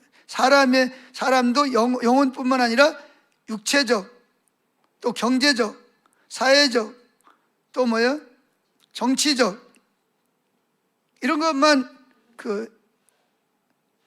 회복될 뿐만 아니라 더 나아가서는 뭐죠? 피조 세계까지도 예수님 십자가를 통해서 회복이 되는 것을 포함시켜야 된다. 그런 이야기입니다. 자, 다섯 번째, 베드로전서 3장 10절부터 13절 통해서 하나님의 구속의 포괄적 성격을 보여주는 동시에 잘못 오해해왔던 구절입니다. 이게 뭐냐? 이런 거죠. 마지막 때 예수님이 재림하게 되면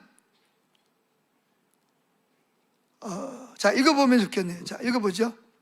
베드로 3장 10절부터 13절까지. 그러나 주의 날이 도둑같이 오리니 그날에는 하늘이 큰 소리로 떠나가고 물질이 뜨거운 불에 풀어지고 땅과 그 중에 있는 모든 일이 드러나리로다.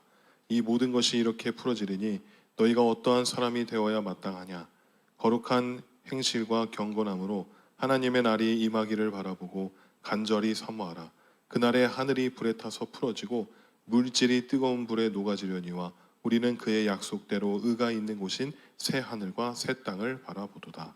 예. 이제 이 부분을 어떻게 해석하느냐에 따라서 이제 내용이 달라지는 거예요. 자, 10절을 보세요. 그러나 주의 날이 도적같이 오니까 아무도 모르는 게 온다는 거예요. 준비된 자만이 그것을 알 수 있다. 자, 그날을 맞이할 수 있다는 거예요. 그 날에는, 즉 예수님 재림하려는 날에는 어떤 일이 벌어지냐? 첫째, 하늘이 큰 소리로 떠나간다는 거예요. 둘째, 모든 물질 세계가 뜨거운 불에 풀어진다는 거예요. 셋째, 땅과 그 중에 있는 모든 일이, 감추었던 일이 다 드러난다는 거죠.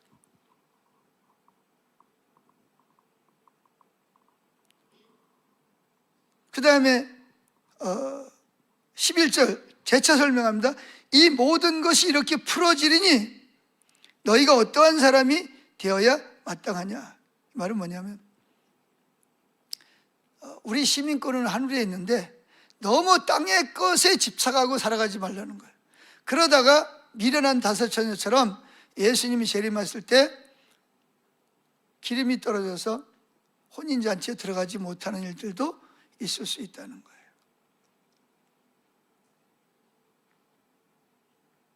사도 바울의 고백처럼 그 예수 그리스도와 비교할 때 이런 것들은 정말 하찮은 것들이에요. 근데 하찮은 것들을 붙잡고 가장 중요한 것을 잃어버리는 사람이 되지 말라는 충고입니다. 저도 그런 수가 있어요. 이렇게 어떤 사람들 만나면 막 자기 막 돈 많은 거 막 자랑합니다. 돈 많은 거 자랑하고 막 백 있고 무슨 권력이 있고 그걸 굉장히 막 이렇게 자부심을 가지고 막 자랑스럽게 그러면서 다른 사람을 막 무시하고 막 그냥 그런 사람이 있어요. 그런 사람을 보면서 참 불쌍하다는 생각이 들어요. 야, 저거 돈 저거 얼마나 간다고.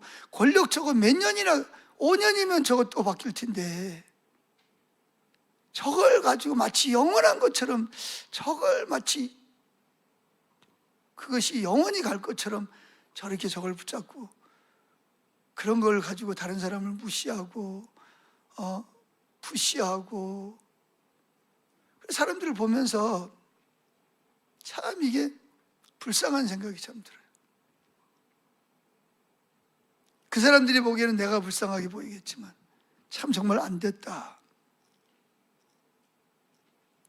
여러분, 한 70쯤 되면요,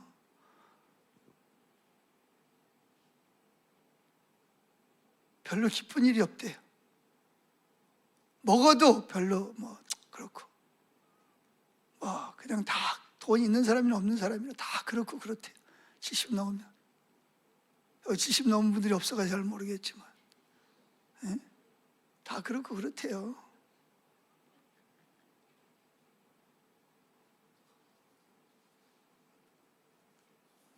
그런데 우리는 환경이 좋아서도 아니고 무슨 기도 응답이 있어도 아니고 예수님이 나를 사랑하시는 것 때문에, 그 예수님이 나를 향한 그 갈망과 사랑과 기뻐하심과 즐거워하심, 그분의 성품 때문에 우리가 기뻐하는 거잖아요. 그렇지 않나요? 뭐가 내가 원하는 게 잘 돼서가 아니라 그분 자체가 우리에게 기쁨이고 즐거움이 돼야지, 내가 원하는 일이 이루어졌다고 그랬다 또 원하는 일이 안 이루어지면 막 이러고 막, 우리가 언제까지 그렇게 살겠어요? 잠깐 기쁨도 그렇잖아요, 그죠? 잠깐 있다가 없어질 기쁨에다가 목숨을 걸지 말고 영원한 기쁨에다가 목숨을 걸어야지. 예?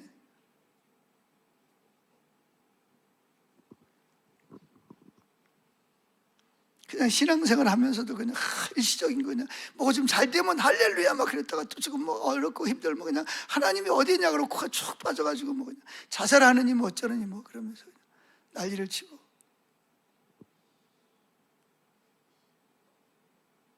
그게 얼마나 삶이 힘들겠어요.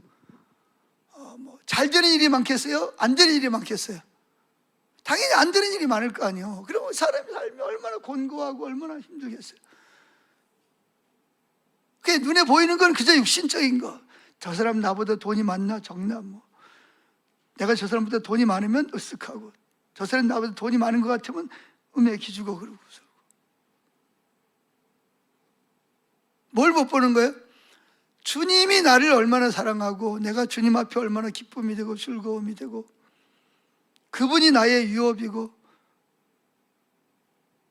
그리고 앞으로 그분이 나를 통해서 행하실 일을 바라보며 새하늘과 새 땅에서 내가 누릴 그런 것들을 바라보면서, 특별히 주님이 나를 향한 사랑, 그 피 흘려 십자가에 죽기까지 나를 향한 사랑, 나를 갈망하고 나를 좋아하고 나하고 교제를 하기를 원하시는 그분의 그 다윗처럼 그분의 아름다움을 바라보는 걸로 인해서 기뻐하고 즐거워해야지. 당장 뭘 맛있는 걸 먹었냐, 내 지갑에 돈이 얼마나 있냐, 내가 물려받을 재산이 얼마나 되냐, 그런 것 때문에 우리가 마치 그것이 전부인 것이냐, 그런 걸 무시하라는 건 아니지만 그런 것 때문에 그냥 기뻐하고 그것 때문에 그냥 죽을 마시고, 이게 삶이 얼마나 피곤하고 힘들겠습니까? 자, 그런데 이 구절에서는 뭐냐면 태워질 것이다라는 말고 드러나리라는 말이에요. 그냥 제가 이거 그냥 간단하게 설명할게요. 이거 읽었죠? 예? 자, 이게 무슨 내용이에요? 예수님이 재림하면 첫째는 뭐예요? 모든 하늘이 뭐에 떠나간다. 물질이, 이런 물질 세계가 다 뭐한다? 뜨거운 불에 풀어진다. 그리고 셋째, 땅에 있는 모든 일이 뭐한다? 선과 악이 다 드러날 것이다. 제가 지난번에 그랬잖아요. 여러분들이 내가 정말 하나님 뜻대로 살아야 되는데 못 살고 그냥 발버둥 치고, 근데 아무도 안 알아줘. 나도 잘 모르지만 때가 되면 하나님은 여러분들의 그 수고와 헌신을, 네가 나를 이렇게 사랑했어, 네가 그 어려운 가운데도 나를 위해서 이렇게 헌신했어, 예수님 그러잖아요. 막 마리아 보고 뭐라 그래요? 복음이 증거되는 곳마다 뭐가 이야기되리라? 마리아의, 베다니의 마리아의 행한 일도 다 증거되리라. 이렇게. 그런 걸 다 드러낸다는 거예요. 11절, 이 모든 것이 이렇게 풀어지니 너희가 어떠한 사람이 되어야 마땅하냐? 거룩한 행실과 경건함으로 하나님의 날이 임하기를 바라보고 간절히 사모하라. 그러면서 그날에 예수님 재림하는데 하늘에 불에 타서 풀어지고 또 풀어진다는 말을 또 해요. 풀어지고 물질이 뜨거운 불에 녹아지려니와 우리는 그의 약속대로 의가 있는 새 하늘과 새 땅을 바라보는도다.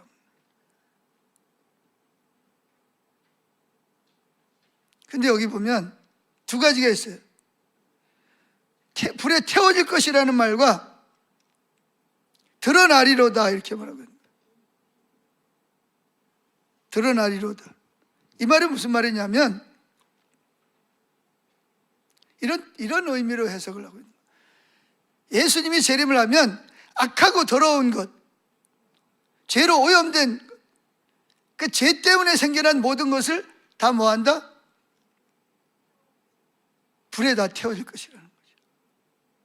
반대로 주님을 사랑함으로 주님으로 인해서 기뻐하고 사랑하는 주님 때문에 희생하고 헌신하고 했던 모든 것들은 뭐한다? 드러날 것이라는 거죠. 근데 이제 이걸 어떻게 해석하냐면 예수님이 재림하면 모든 물질 세계가 다 불에 태워질 거 아니냐 이렇게 이제 주장을 하는데 그게 아니고 정화된다는 거예요. 정화. 예를 들면 지금 기계가 있어요. 저기 뭔지 아세요? 저기 뭐냐면 저기서 이렇게 뭐죠? 어떤 전류 같은 것들이 이렇게 나오는데 사람의 몸에는 해를 끼치지 않는데 어떤 균 있죠, 그죠? 특별히 어떤 균? 코로나19 같은 균이 이렇게 보이저기 떠다니잖아, 그죠? 그런 것이 있으면 그걸 태워버립니다. 그렇듯이 예수님이 재림하면 악한 마음을 품고 악한 행실을 했던 숨겨져서 드러나지 않았던 드러난 것도 있고 드러나지 않는 것들이 있겠지만 그런 것들이 다 드러나면서 그런 것들을 하나님에게로부터 예수님으로부터 오는 그 입의 기운이 다 태워버린다는 거예요. 그 성령의 불로 다 태워버린다는 거죠. 그리고 뭐하지 않는 것들? 우리 속에 주님을 사랑하기 때문에 주님을 기뻐하고 연약하지만 주님 말씀을 이루려고 했던 그런 모든 것들은 뭐한다? 이렇게 더 드러나게 될 것이라는 거죠. 이해하시겠어요? 그걸 뭐라 그러냐면 무조건 다 태우는 것도 아니고 무조건 다 새롭게 하는 것도 아니고 하나님 뜻에 합당하지 않는 겉으로 보기에는 되게 영적인 것 같고 그렇지만 실제 아닌 그런 것들을 거짓 선지자들 같은 걸 다 태워버린다는 거죠. 태워버린다는 말은 불로 심판한다는 거죠. 언제처럼? 노아의 홍수. 그 앞절에 보면 노아의 홍수 이야기가 나와요. 그 이야기 하면서 마지막 때에도 이런 심판이 올 것을 말하는 거예요. 근데 보세요. 노아의 심판 때 모든 생물이 다 죽었나요? 아니잖아요. 그리고 사람도 나중에 누군 살았어요? 8식구는 살았잖아요. 다른 건 다 물로 심판을 했지만 그렇듯이 예수님이 재림할 때도 하나님 앞에서 불순한 것들, 특별히 하나님의 하나님을 하나님으로 인정하고 그분의 순리에 하나님 나라 백성으로서 그분의 주권에 들어가려고 하지 않았던 그런 모든 피조 세계는 다 불로 태워지는 거예요. 반대로 하나님 보이지 않지만 하나님이 여러 마음 중심을 보신단 말이죠. 내가 겉으로 뭘 얼마나 했냐 그거보다도 내가 얼마나 주님을 받은 사랑으로 인해서 그분을 사랑하기 때문에 기쁨으로 그분을 위해서 마음을 다하고 목숨을 다하고 뜻을 다하고 힘을 다해서 그분을 사랑하기 때문에 이웃을 사랑함으로 행했냐? 그런 것들은 다 이렇게 뭔다? 드러낸다는 거죠. 이렇게. 드러나지 않았던 모든 것들은 다 하나님께서 다 들춰내신다는 거예요. 이해하시겠어요? 이해 안 돼요? 지금 그 이야기를 하고 있는 것입니다.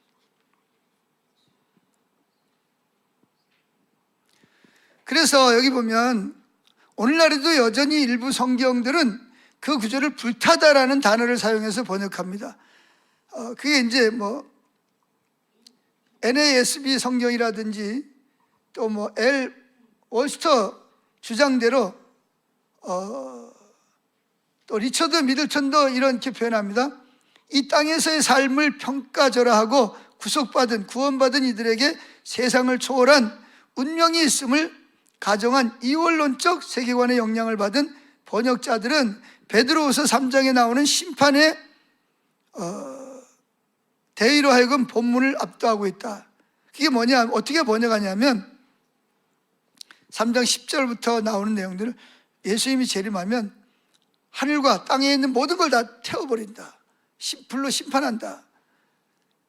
그렇게 말하지만 실제로는 다 무조건 불로 심판하는 게 아니라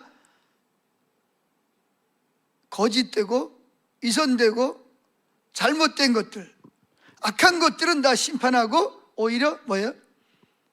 주님을, 여기 책에는 없지만 내가 보기에는 하나님을 사랑하고 헌신하고 희생하고 마음을 다하고 목숨을 다하고 뜻을 다하고 힘을 다해서 정말 주님을 사랑했던 그런 것들은 오히려 뭐한다?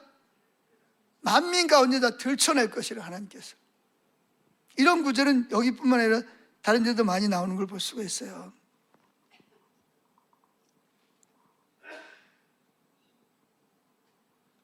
그 노아 홍수 때도 그랬고 마지막 때도 마찬가지라는 거죠. 자, 그래서 어디를 보냐면, 그래서 리처드 보컬도 여기 한번 보세요. 찾았나요? 읽어봅시다. 이 구절에 대해 땅과 그 안에 있는 모든 것이, 못 찾았어요? 다 같이 읽어요. 이 구절에 대해 땅과 그 안에 있는 모든 것이 발견될 것이다라는 말을 하나님의 심판 앞에 드러나고 폭로되어 악한 자들과 그들의 모든 행위들이 더 이상 숨거나 어떠한 보호도 받지 못할 것이라는 말이다 라고 해석합니다. 다시 말해 이 구절들에 묘사된 대화재의 목적은, 즉 불로 태우는 심판은 우주 자체를 말살하기라기보다는 새 창조를 확립하도록 창조 세계 내의 모든 악한 것을 태우고 파괴해서 우리가 사는 죄악이 가득한 세상의 질서를 정화시키는 것이라는 것입니다. 크리스토 라이프도 박사도 말합니다. 계속 있습니다. 불과 파괴의 언어는 창조 세계 전체가 없어져 버릴 것을 뜻하지 않는다. 오히려 그 언어는 죄악이 가득한 세상이 홍수로 파괴된 방식을 묘사할 때 사용한 언어와 흡사하다. 홍수로 파괴된 것은 지구 전체가 아니라 죄와 반역의 세계였다. 마찬가지로 최후의 심판으로 파괴될 것은 우주가 아니라 인간의 죄와 반역 및 그것이 초라한 대대적인 손상이다. 그것은 제거하고 정화하는 큰 불이 될 것이다. 그리하여 새로운 창조 세계는 죄가 없고 의로 가득한 장소가 될 것이다. 하나님 자신이 거기서 자신의 구속받은 백성 가운데 거할 것이기 때문이다. 이 책에는 없지만 저는 덧붙이고 싶은 것은 드러나리로다 그랬잖아요. 그죠? 뭘 드러낼 거냐는 거예요. 우리가 연약하지만 하나님 뜻대로 살려고 그러고, 다른 사람 아무도 모르지만 내가 주님을 사랑하기 때문에 기뻐하고 주님 뜻대로 살려고 애를 쓰고, 그것 때문에 조롱당하고 멸시당하고 때로는 희생하고, 아무도 사람들이 몰라줬던 그러한 주님을 사랑하는 마음을 가지고 했던 모든 것들을 뭐한다?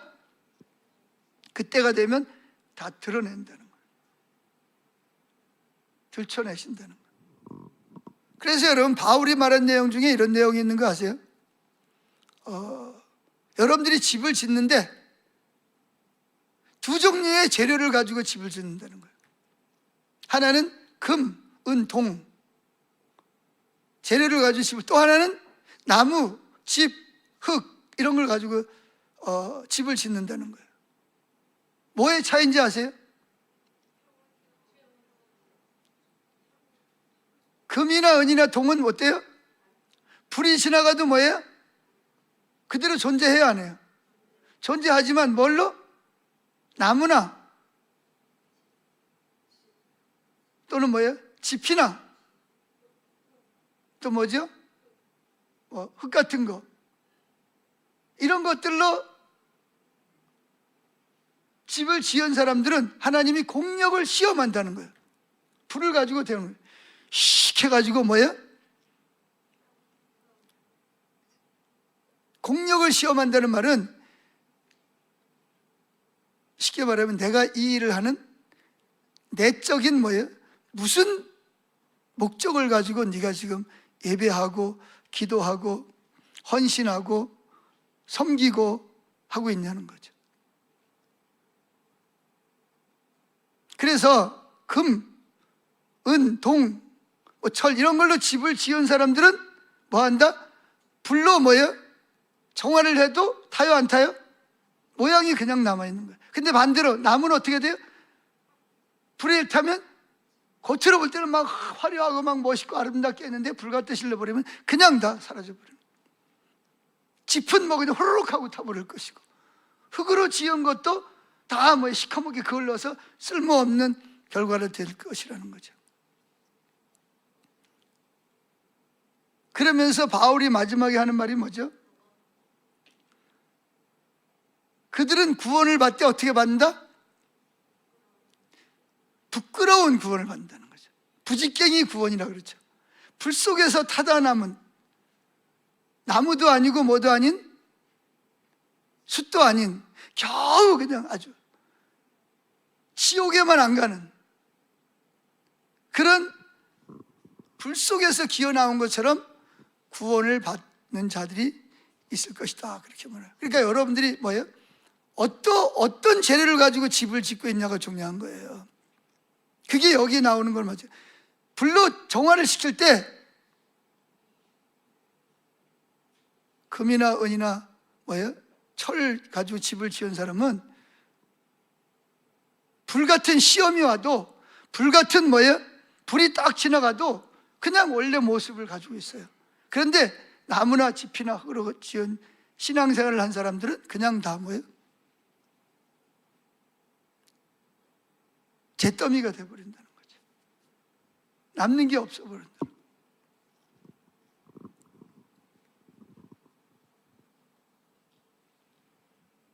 그래서 새 하늘과 새 땅이 이제 시작이 되는 걸 설명하고 있습니다. 자, 여섯 번째, 이제 마지막입니다. 요한계시록 21장 1절부터 5절. 우리는 구약에서부터 약속된 구원이 궁극적으로 성취될 모습을 잘 보여주는 새 하늘과 새 땅에 대한 요한계시록 21장에서 22장에서도 구속의 포괄적 성격을 잘 볼 수 있습니다. 자, 읽어보시죠. 자에 앉으신 이가 이르시되 보라 내가 만물을 새롭게 하노라 하시고 또 이르시되 이 말은 신실하고 참되니 기록하라 하시고. 그러니까 여기서도 우리를 구원하는데 인간의 영혼만 구원하는 게 아니라 모든 만물을 새롭게 한다는 말은 이제 불에 타지 않고 남는 모든 것들을 새롭게 갱신하는, 새롭게 더 아름다운 것으로 한다는 거죠. 그러니까 뭐 예수님 때는 핍박당하고 정말 주님을 위해서 애타가면서 헌신하고 희생하고 아무도 안 알아줬지만 그때가 되면 그런 사람들이 뭔다? 하나님께서 그런 사람들을 높이 세우고 그들의 수고와 헌신을 모든 사람들 위에 드러나게 하시고 뛰어나게 하신다는 거예요. 근데 그것이 사람뿐만 아니라 모든 만물까지도 그렇게 한다는 거죠.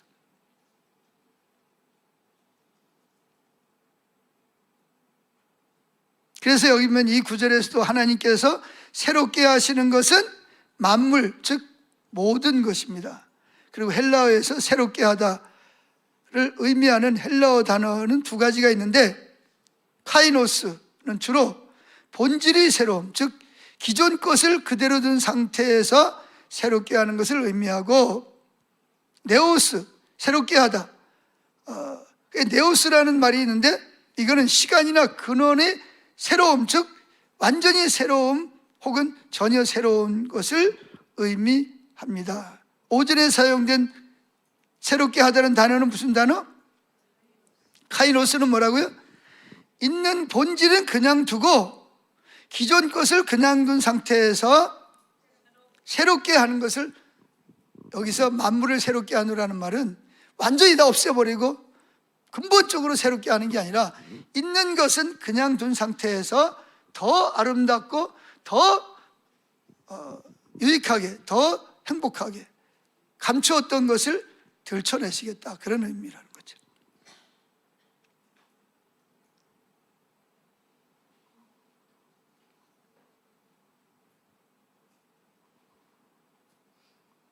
지금 나머지 다 그런 내용이에요. 그래서 예수님의 부활로부터 시작된 새 창조의 시작, 그래서 뭐예요? 구약에서부터 요한계시록까지 구속과 복음의 선교의 온전성을 회복해야 될 절실한 필요가 있다. 그 말은 무슨 말이냐? 그 복음은 단순히 개인 구원만 얻는 게 아니라는 거죠. 여러분의 우울증, 환경, 건강, 감정, 관계, 경제적인 문제, 정치적인 문제, 사회적인 문제, 경제적인 문제, 이런 걸 다 포함하고 있을 뿐만 아니라 사람뿐만 아니라 뭐까지도, 땅, 또 고기, 새, 동물, 우리가 심는 그 곡식들, 나무 열매들, 이 모든 것들을 다, 심지어는 공기, 태양과 달과 해와 별들. 여러분이 달이 아무것도 안 하는 것 같아요? 큰일을 하는 것 같아요? 무슨 일을 하는 것 같아요, 달이? 밤에 환하게 비춰주는 역할만 하는 거예요? 보이지 않지만 달은 인력이라는 게 있어요. 그래서 썰물과 밀물이 달의 힘에 의해서 한다는 거 아세요? 이 정도는 다 기본이니까 다 배웠을 겁니다. 그래서 달의 인력에 의해, 달이 쫙 끌어당기면 어떻게 돼요? 물이 어떻게 해요? 바닷물이 쫙 끌어들어 올라옵니다. 그러다가 또 달이 또 힘을 쫙 놓으면 어떻게 돼요? 바닷물이 쫙 또 쓸려 내려가는 거예요. 이게 얼마나 신비합니까? 태양도 보세요. 태양 속에는 뭐가 있어요? 빛만 있어요? 빛 속에는요, 우리 몸을 균을 태우고 비타민 D를 만들고, 이런 얘기 할 필요 없죠, 그죠? 이런 과학적인 얘기니까. 그 태양이라는 그 빛 속에는 수백 가지의 우리에게 유익한 것들을 준다는 거죠. 그런데 인간들이 자연을 파괴함으로 오존층이 파괴됨으로 말미암아 어떻게 돼요? 그 직사광선이 직접 우리의 몸에 쏘임으로 피부암이 걸리고 혈액암이 걸리고 온갖 암들이 생겨나는 거예요. 누가 저지른 거예요? 사람들이 그렇게 만든 거죠. 그래서 지금 지구가 몇 년 남았다? 30년 남았다. 30년 동안 지구를 살리지 않으면 이 지구는 더 이상 소망이 없다는 거예요. 과학자들이 하는 이야기입니다. 기독교인들이 하는 이야기 아니고. 앞으로 30년 남았대. 근데 지금 어떻게 돼요? 트럼프 대통령은 지금도 전기차 같은 거 보조금 다 때려치워버려라. 그리고 뭘 해라 다? 석유를 가스를 끌어떼가지고 석유를 가지고 자동차를 굴려라. 공장을 굴려라. 그러고 있잖아요, 지금. 거꾸로 가는 거예요, 거꾸로 .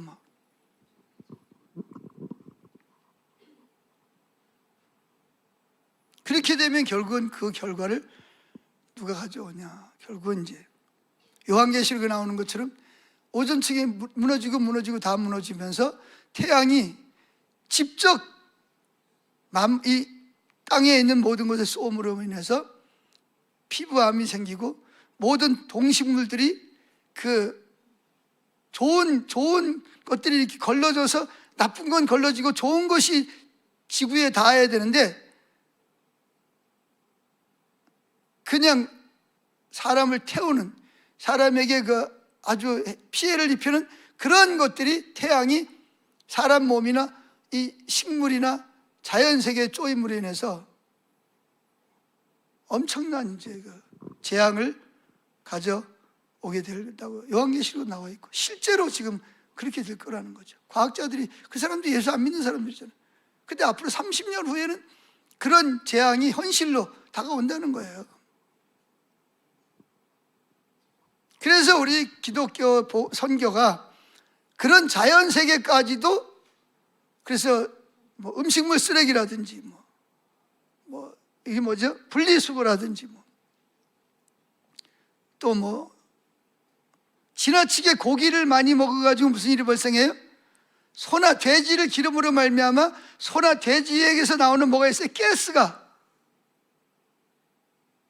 그리고 사람들이 덥다고 해가지고 틀고 있는 에어컨에서 나오는 그 에어들이 오존층을 파괴하고 결국은 인간들이 좀 더 맛있는 거, 좀 더 좋은 거, 좀 더 편리한 걸 찾다 보니까 결국은 그것이 인간들에게 재앙으로 돌아오고 있다. 지금도 이미 그렇게 되고 있고. 벌써 여러분이 우리나라에도 온도가 지금 점점 더 올라가고 있잖아요. 그러니까 막 비가 안 오는 데는 막 그냥 막 비가 안 와가지고 막 날리고, 많이 오는 데는 너무 막 한꺼번에 얼마 전에도 중국에서 막 베이징에 1년 올 수 있는 500mm의 비가 하루에 다 쏟아져 버려요. 난리가 났어요 지금. 그래서 우리 그 예수를 믿는다는 말은 그냥 주님만 사랑하고 주님과 교제만 할 뿐만 아니라 하나님이 원래 만드신 창조 세계를 하나님이 보존하고, 창조 세계를 하나님의 뜻에 따라서 보존하고 다스리는 것까지도 포함된다는 거예요.